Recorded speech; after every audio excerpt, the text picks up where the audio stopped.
Alors, le travail de la mère, résilience et transformation de la douleur, c'est le livre de Bayani. Si tu retiens les fautes, vous l'avez en français également. Il a été traduit. André Bayani, qui est connu, relativement connu par le public français déjà, et qui est venu à Montpellier à plusieurs reprises pour des ateliers d'écriture et pour des conférences.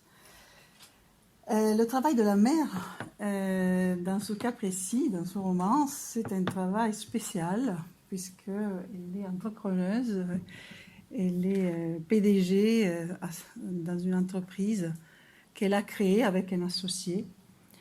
Et donc, dans ce roman, nous avons l'histoire, nous avons une sorte de parole, la parole du fils qui s'adresse à sa mère, mais sa mère, elle est décédée. Donc la mère part en Roumanie avec son associé pour fonder une entreprise, pour délocaliser son entreprise, qui fabrique des machines un peu spéciales. Je vais vous parler des machines pour faire mincir les personnes. Eh bien, ces Italiens en Roumanie que Andrea Bayani, l'écrivain, a observé, parce qu'il est parti là-bas, il a observé ces familles et ces entrepreneurs, comment ils vivent, quelles sont les relations entre Italiens et Roumains. C'est un peu une recherche anthropologique qu'il a fait, Andrea Bayani, sous forme de roman. Andrea Bayani, donc, c'est un auteur, un jeune auteur, relativement jeune dans le panorama italien, qui a consacré plusieurs ouvrages au travail, comme Carlo sait très bien. Andrea Bayani a écrit Mi spezzo ma non mi impiego, Guida di un viaggio per lavoratori flessibili. Donc c'est une enquête parue en 2017 sur la flexibilité et la précarité au travail. Et ensuite, il a aussi publié, avant cette enquête, il avait publié déjà Cordiali Saluti, qui est traduit en français très cordialement. C'est un livre qui traite de manière ironique des lettres, des actions de licenciement sous forme de lettres, sous forme épistolaire. Donc c'est une question cruciale, la question du licenciement, qui est traitée dans le livre Cordiali Saluti. Avec C'est considérer les colpes, Bayani revient sur la question du travail. Et cette fois-ci, c'est le travail vu au niveau individuel, le travail de la femme, mais aussi au niveau collectif du travail des entrepreneurs italiens qui délocalisent leurs entreprises. Donc et en même temps, nous avons une histoire qui est très intime. Parce que vous imaginez un fils qui reçoit le télégramme de la Roumanie, sa mère est décédée, ça fait des années qu'elle ne voit pas sa mère, et il décide de partir pour reconstituer, on pourrait dire, l'histoire de sa mère après le décès, après la mort. Et Andrea Bayani a décidé de s'adresser à la deuxième personne. Donc ce roman est écrit avec toi. Toi, tu fais toi, tu as eu cette expérience. Donc cette deuxième personne, c'est quelque chose qui nous touche également beaucoup. Donc c'est un monde intime, la mémoire de l'enfance, le travail de la mère.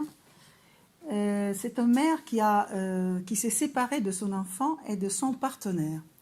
L'homme qui est à côté de son fils n'est pas proprement son père biologique, mais elle part en Roumanie, donc elle se sépare physiquement, géographiquement de ses affects et de son fils. Même si on ne pourrait pas parler d'abandon. Alors, elle bâtit son rêve, celui de fabriquer des étranges machines en forme d'œuf qui, par un procédé technique nouveau, sont capables de faire maigrir les gens.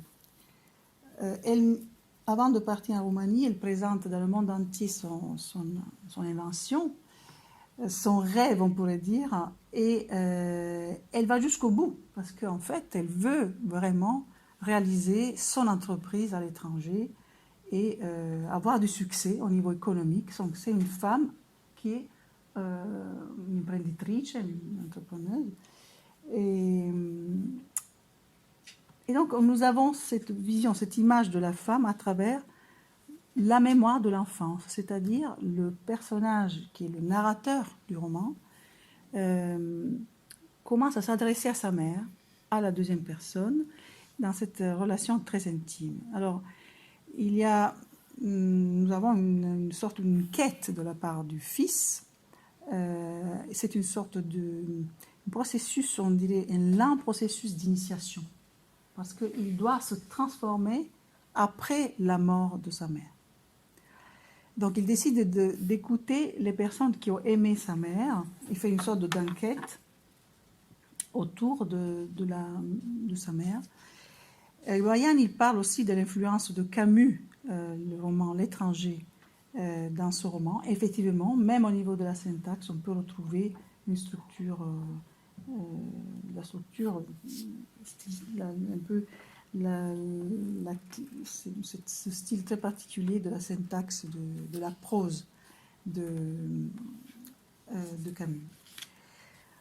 Nous avons également un long entretien avec Andrea Bayan qui a été publié ici dans le livre de Sara Sicuro, qui a consacré sa thèse di laurea, donc son mémoire de master, à Andrea Bayan.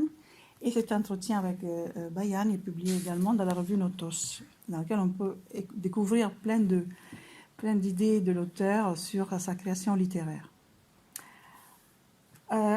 Alors, donc, c'est une sorte de roman remémoration, une remémoration qui, c'est comme une sorte de voyage à l'intérieur de la mémoire de l'enfance et de l'adolescence, parce que la vision de la mère est filtrée justement par les yeux de ce personnage, de Lorenzo, qui raconte. Alors, j'ai ici proposé une lecture qui pourrait utiliser l'énaction, c'est-à-dire une vision de la conscience qui est toujours couplée avec son environnement. De plus en plus aujourd'hui, donc c'est encore minoritaire, mais de plus en plus de critiques littéraires qui s'intéressent aux sciences cognitives. Ce mot d'énaction a été créé par Francisco Varela, qui est neuroscientifique du Chili.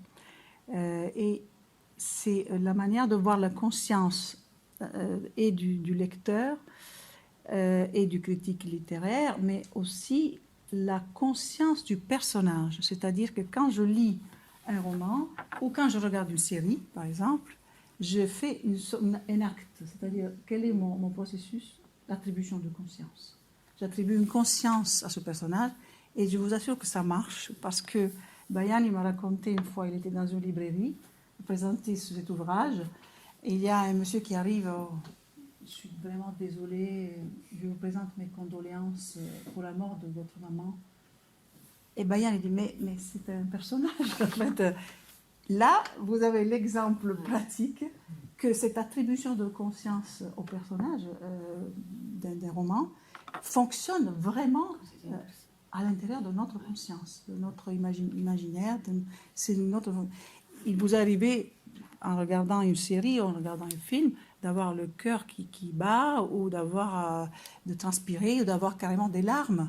On participe émotionnellement à l'histoire qui est racontée. Quand je parle de narration, je parle soit en même temps du film, ou d'un roman, ou même du théâtre.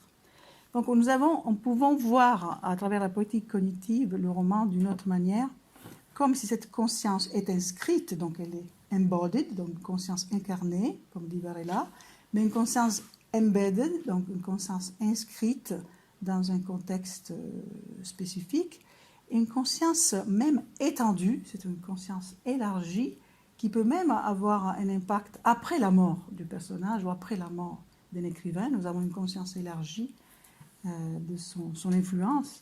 Par exemple, l'influence de Camus, c'est la conscience élargie de cette personne qui a pu influencer après Bayani.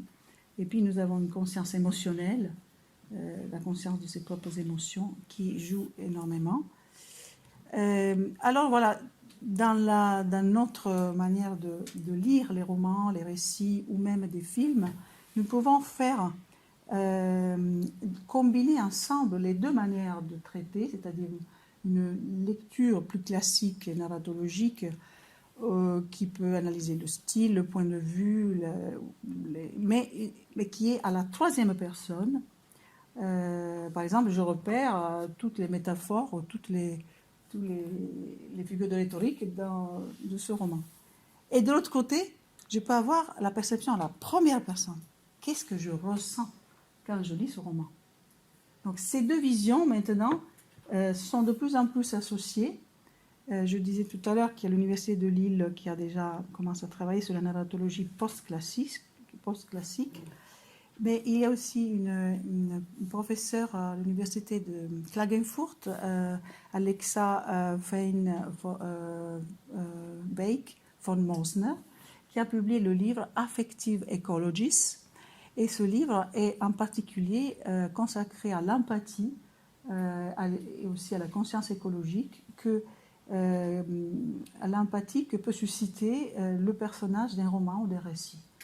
Et c'est un ouvrage vraiment très complet sur les nouvelles études de politique cognitive. En Italie, nous avons Vittorio Gallese, qui est un neuroscientifique, qui s'intéresse de plus en plus. Il a fait même une lecture de Dante du point de vue neuroscientifique. Caracciolo, qui écrit aussi beaucoup, il a écrit un très bel ouvrage sur l'experientiality of narrative. Et puis Marco Iacoboni, qui a fait une étude scientifique sur l'effet des mots sur notre cerveau, comment nous réagissons aux mots. Casadei et Cometa, qui sont connus comme des critiques littéraires qui s'intéressent de plus en plus à la politique cognitive et cette interaction entre études neuroscientifiques et études littéraires. Souvent, c'est des articles publiés sous deux noms, par exemple, deux chercheurs, un chercheur en neurosciences, un chercheur en critique littéraire, qui décident de signer ensemble l'article, parce que comme ça, ils ont quand même des compétences respectives et c'est mieux accepté dans le milieu académique. Donc, nous avons une conscience qui lit, qui arrive à attribuer cette conscience, qui travaille également avec les émotions. Le lecteur et l'auteur ressentent les émotions des personnages au niveau psychique et physique, et aussi un phénomène de résilience, c'est-à-dire l'écriture se présente comme une restructuration de la narration de soi, une mise à perspective de la situation. Alors, j'ai eu aussi des témoignages de mes étudiants à partir de la lecture de romans qui voient les relations, même les relations familiales, autrement après la lecture d'un roman. Et puis, il y a le livre de Cyrulnik, récemment publié, La nuit, j'écrirai des soleils, qui parle de tous ces écrivains qui ont fait de leur deuil, de leur traumatisme, un moment, une étape importante de leur vie, après laquelle leur vie s'est restructurée complètement.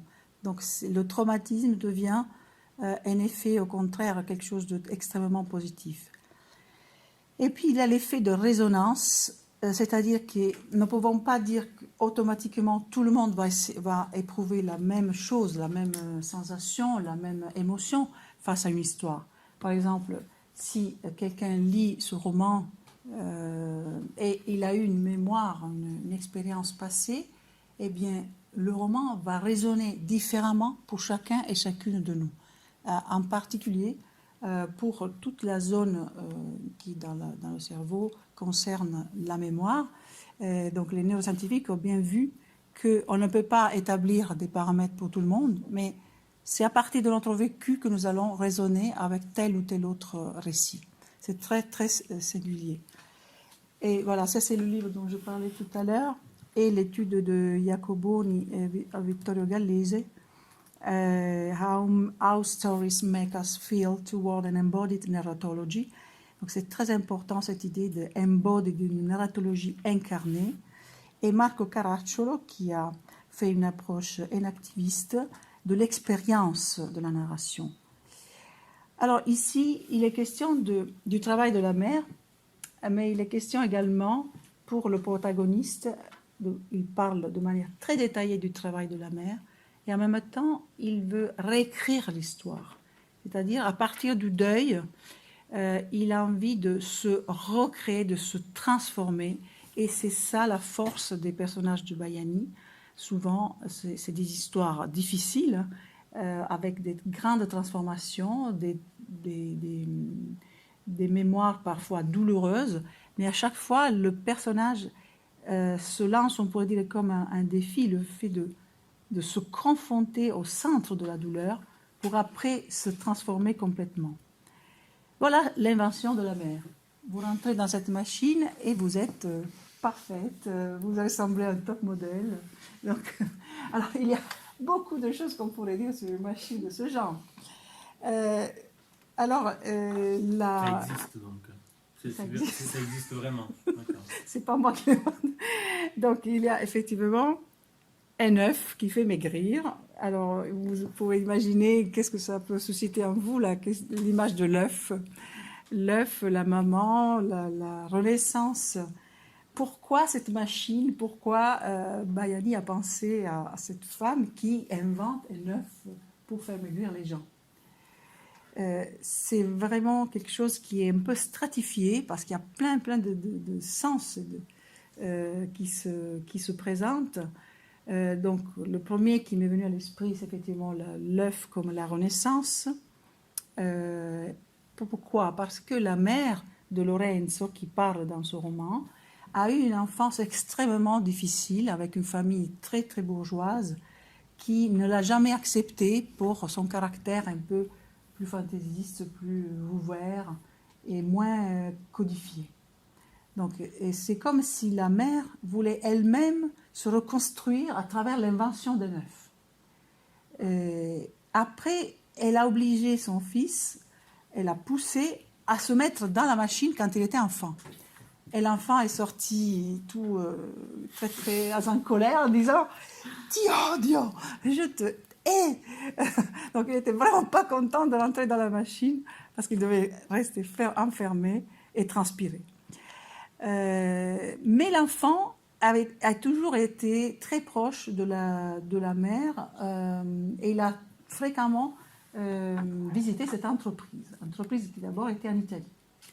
Donc l'enfant parle de ses souvenirs avec la mère et la mère le rendait complice d'une certaine manière du jeu, parce que rentrer dans un œuf c'est aussi un jeu pour des côtés ludiques, et en même temps la mère le rendait complice de la relation qu'elle avait avec l'associé.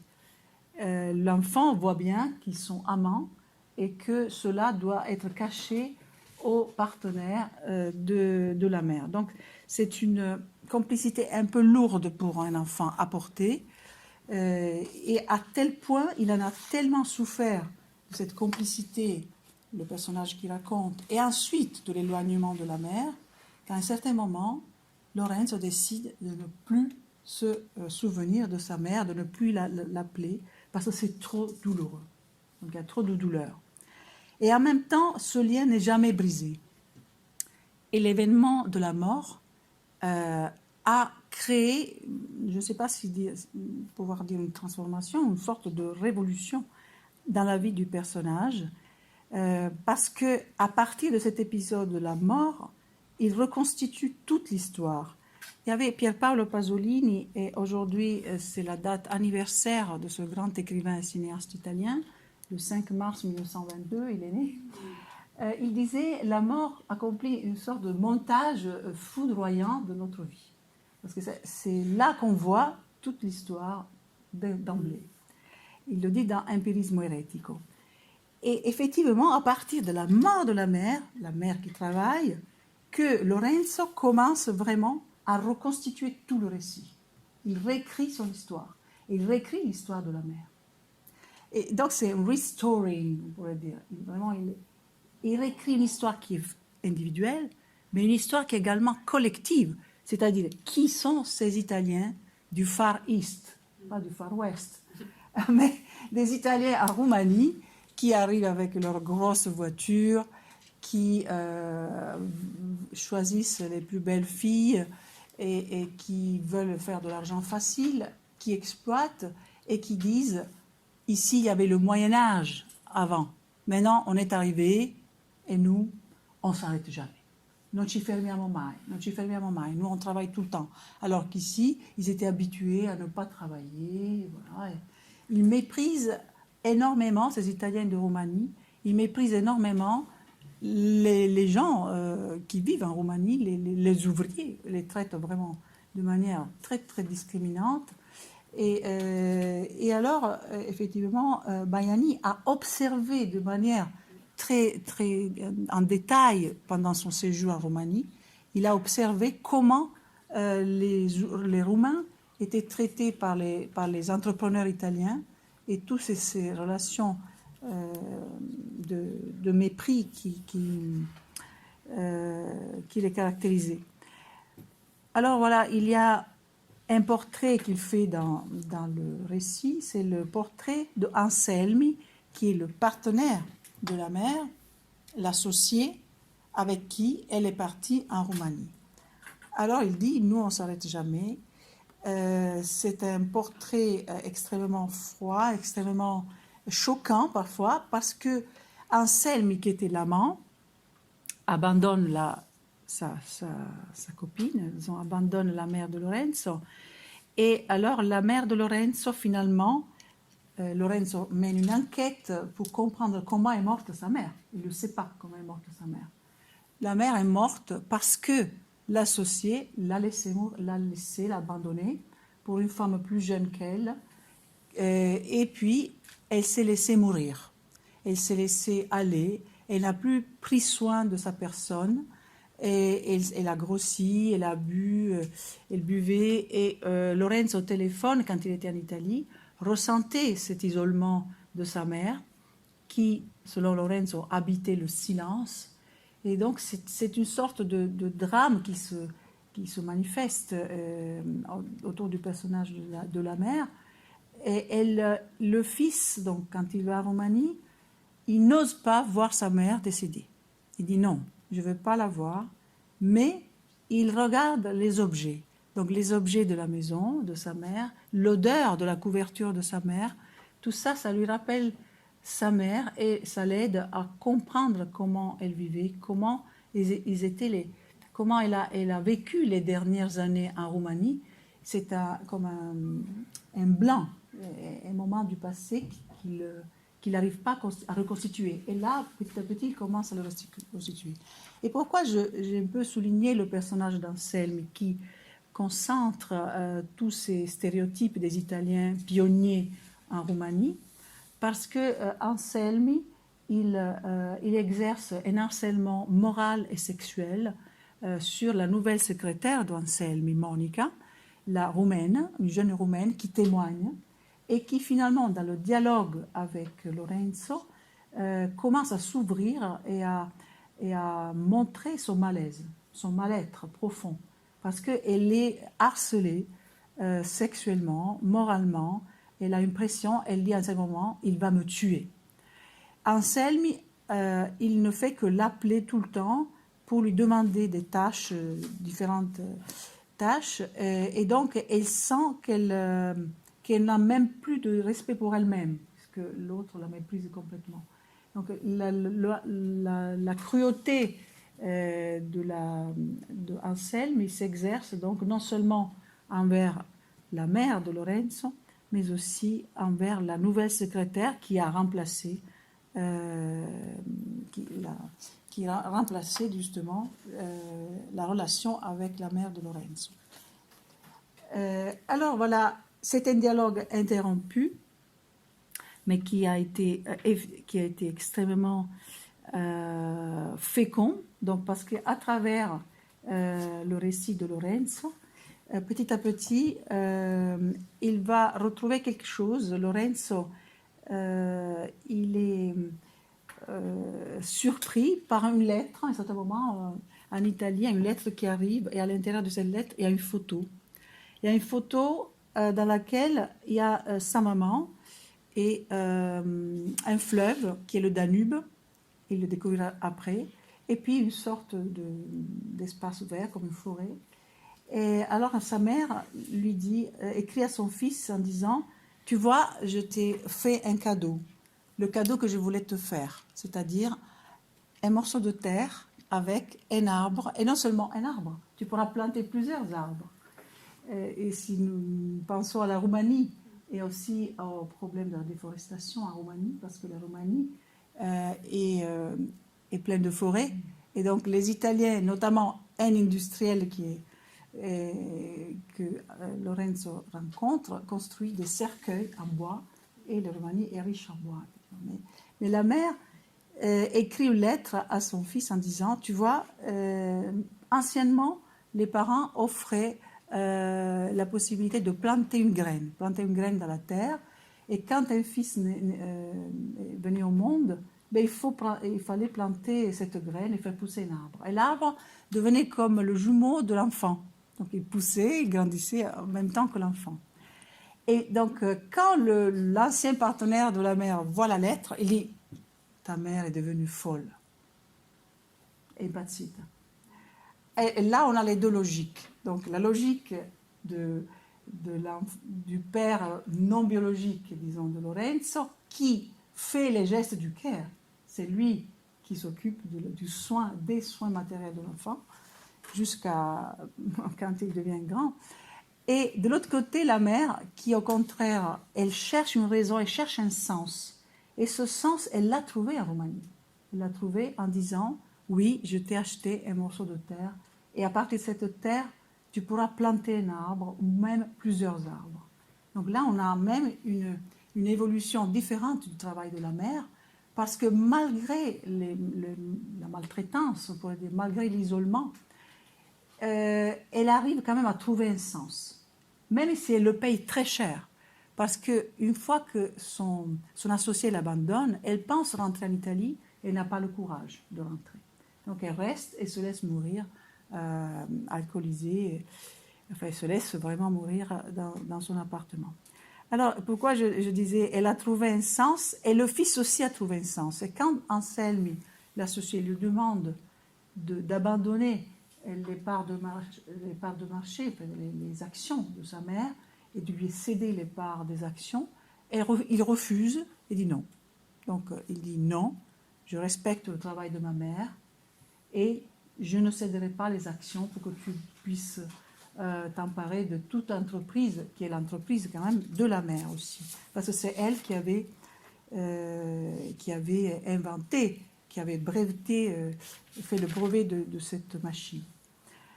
Alors ici, je n'ai pas beaucoup de temps pour continuer. Mais en fait, il y a une transformation profonde du fils et aussi de l'image de la mère qui était dans sa mémoire, une reconstitution du récit. Et en même temps, cela nous pose la question, quel est le sens de toute cette activité économique en Roumanie? Finalement, la mère est décédée à cause de cette logique, la logique du plus d'argent, plus de filles, plus d'exploitation. Elle est donc décédée à cause justement de cette logique infernale, une logique toujours plus de profit. Mais la mort, c'est l'effet qui... voilà, c'est la question que cette exploitation sans limite ne peut pas éluder, ne peut pas contourner. La mort. Ils sont tous gênés face à cette personne qui décède. Et donc, cette mort qui est là les met face à leurs propres contradictions, c'est-à-dire jusqu'où on va continuer à licencier, jusqu'où on va continuer à harceler les gens, jusqu'où on va continuer à exploiter les ressources naturelles d'un pays, et jusqu'où on doit continuer à exploiter encore des humains. Et la mort est l'élément vraiment qui crée le changement du récit collectif, le changement également, un changement individuel profond. Alors, la photo pouvait ressembler à une photo comme ça, une photo où il y a le Danube qui sépare les deux rives, parce que la mer, elle est sur une rive. Et à la fin, l'écrivain, dans le récit, il dit « Et ma mère, finalement, elle est passée au-delà. Et toi, tu es passé au-delà. » Donc, c'est comme si ce fleuve, le fait de traverser le fleuve, c'est tout ce processus initiatique de dire « Ok, je dois passer au-delà pour trouver du sens, pour trouver le sens qui me manquait, une enfance où elle a été mal aimée, une vie professionnelle qui a eu un moment de succès et après elle s'est révélée quand même aussi une faillite, même si le fils continuait à recevoir des versements de la mère, c'est-à-dire il a bénéficié de l'argent que sa mère lui envoyait toujours de Roumanie. Mais il a fallu traverser ce fleuve, traverser ce moment extrêmement difficile pour arriver à la rive de la sagesse, on pourrait dire. Alors, nous avons traduit une partie de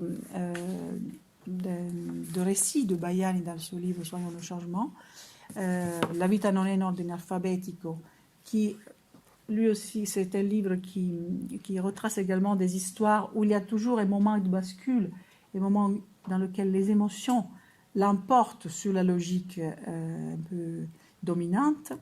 Et puis, je vous conseille aussi l'entretien avec Andrea Baiani de Sara Sicuro que vous trouvez dans la revue Notos, dans le carnet de recherche.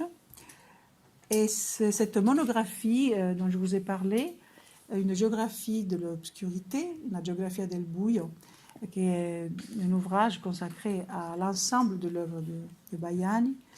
Et aussi un remerciement à Baiani qui est venu à Montpellier. Il a animé un atelier d'écriture.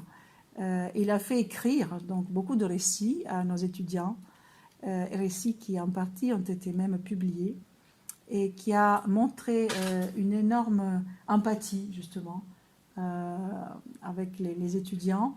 Et quand il voyait les étudiants écrire leurs récits de vie, il disait non, ils sont trop tendres, c'est trop beau.